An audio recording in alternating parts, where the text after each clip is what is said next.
بسم اللہ الرحمن الرحیم۔ قسط نمبر 23۔ جنید بازار پہنچا۔ بازار میں ہر چہرہ اسے غور سے دیکھ رہا تھا۔ کچھ لوگ حیرت سے ملے، کچھ نے سوالات کی بوچھاڑ کر دی۔ کیسے ہو؟ کیا کرتے ہو؟ سنا تھا کسی ڈرامے میں کام کرتے ہو؟ کتنی تنخواہ ہے؟ اس طرح کے بے شمار سوالات۔ جنید کسی کو کچھ جواب دیتا اور کسی کو کچھ، جیسے ہر ایک کی آنکھوں میں اس کے لیے ایک الگ کہانی چھپی ہو۔ کچھ دیر لوگوں سے ملنے ملانے اور پرانی یادوں کو چھیڑنے کے بعد جنید اپنے گھر کی جانب روانہ ہوا۔ بازار سے گھر کا فاصلہ تو صرف 10 منٹ کا تھا، مگر ان لمحوں میں جنید کی دھڑکنیں سالوں کے فاصلوں کو پار کر رہی تھی۔ راستے میں جیسے ہی گھر کی چھت نظر آئی، جنید کے چہرے پر بچپن والی وہی مسکراہٹ ابھر آئی۔ گھر پہنچا تو ماں، بہنیں اور بھائی اس کے منتظر تھے۔ ماں نے لپک کر جنید کو گلے لگایا، ماتھے پہ بوسہ دیا اور آنکھوں سے برسوں کی دوری کی نمی چھپا نہ سکی۔ بہنوں نے ہنستے ہنستے اس کے کندھے سے بیگ اتارا، جیسے دنیا کی سب سے قیمتی چیز ان کے ہاتھ آ گئی ہو۔ جنید بھی ان سے لپٹ گیا، جیسے وقت تھم گیا ہو، جیسے سارے غم وہیں کہیں مٹی میں دفن ہو گئے ہوں۔ سب کھلی فضا میں درختوں کی چھاؤں تلے حسب روایت چائے پر جمع ہوئے۔ کہکوں کی باتوں اور محبت بھری نظروں کے درمیان جنید خود کو مکمل محسوس کر رہا تھا۔ جسم تھکا ہوا تھا پر دل پرسکون۔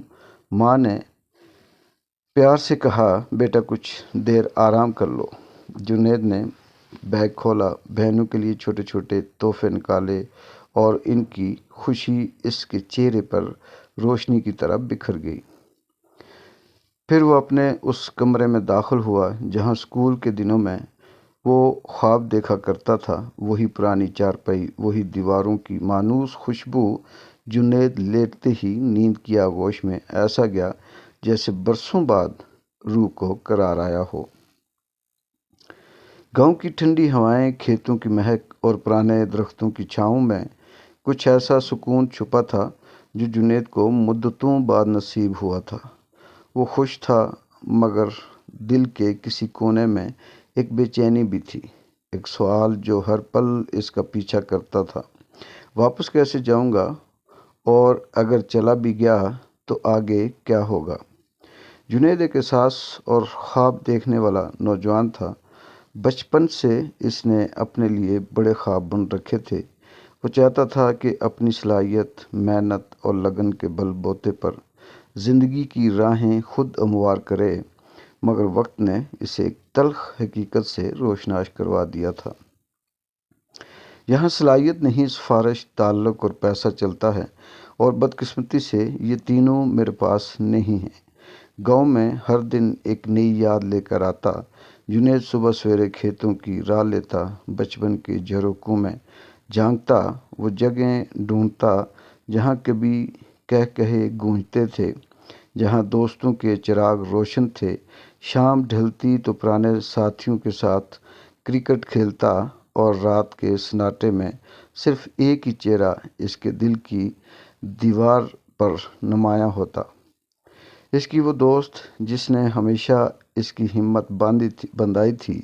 جب کبھی جنید تھک جاتا، خوابوں سے بددل ہو جاتا یا وقت کے تھپیڑے اسے راستے سے ہٹانے لگتے، تو وہ اس کی باتیں یاد کرتا، اس کی وہ آنکھیں، وہ جو حوصلہ دیتی تھی، وہ الفاظ جو راستہ دکھاتے تھے۔ یہی یاد اسے دوبارہ سنبھال لیتی۔ جنید ایک آزاد سوچ رکھنے والا نوجوان تھا۔ وہ معاشرے کی ان فرسودہ رسموں سے بیزار تھا جو نئی نسل کے قدموں میں بیڑیاں ڈالتی تھی۔ گاؤں والے اس کے لباس، اس کے انداز اور اس کے بدلے ہوئے نظریات سے نالاں تھے، مگر جنید نے ان ہی باتوں کو اپنی شناخت بنا لیا۔ اگر بدلاؤ لانا ہے تو پہلے خود کو بدلنے، یہی اس کا ماننا تھا۔ ایک دن کسی نے اسے بتایا کہ گرمیوں کی چھٹیوں میں اس کی دوست بھی گاؤں آئی ہوئی ہے۔ جنید کا دل دھڑک اٹھا۔ اس نے دل ہی دل میں ایک ملاقات کا منصوبہ بنایا۔ اگلے دن صبح وہ تیار ہو کر نکلا، مگر قسمت کو کچھ اور ہی منظور تھا، ملاقات نہ ہو سکی۔ مایوسی نے ایک بار پھر اس کے دروازے پہ دستک دی، مگر اس بار جنید نے ہار نہیں مانی۔ اسے یقین تھا کہ جیسے زندگی کے سفر میں رکاوٹیں آتی ہیں اور وقت کے ساتھ دور ہو جاتی ہیں، ویسے ہی یہ فاصلے بھی مٹ جائیں گے۔ جنید کے ساتھ اگلی صبح کیا ہوتا ہے، دیکھیے اگلی قسط میں۔ اجازت دیں، اللہ حافظ۔